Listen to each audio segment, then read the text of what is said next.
সপ্তমীর সকাল শুরু হয় এই বনেদিয়ানার মধ্য দিয়েই। বনেদিয়ানা বলতে শ্রীরামপুরের বিখ্যাত দেবাড়ির পুজো, যেখানে প্রাচীনত্বকে নবীনরা আজও তুলে ধরেছে। এরপরে আমরা চলে যাই নিউ গেট ক্লাব থেকে শুরু করে কিছু কিছু পুজো প্যান্ডেল, যেগুলো শ্রীরামপুরের মধ্যেই আছে, টিন বাজারের বেশ কিছু প্রতিমা, তারপর বৈদ্যবাটির দিকে পা বাড়াই। আজকের যেহেতু ওয়েদারটা বেশ ভালোই ছিল, তাই পুজো প্যান্ডেলে ভিড় তো উপচে পড়ছে।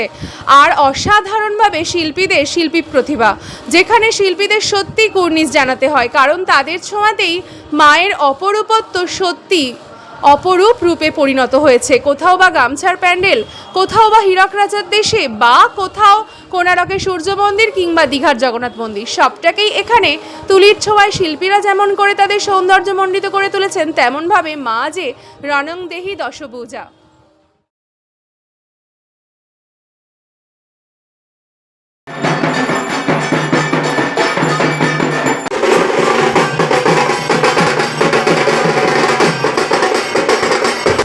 কোথাও বা স্বস্তিক চিহ্ন দ্বারা এত সুন্দর করে পূজা মণ্ডপকে সাজিয়ে তোলা হয়েছে। আর মায়ের রূপটা সত্যি অসাধারণ।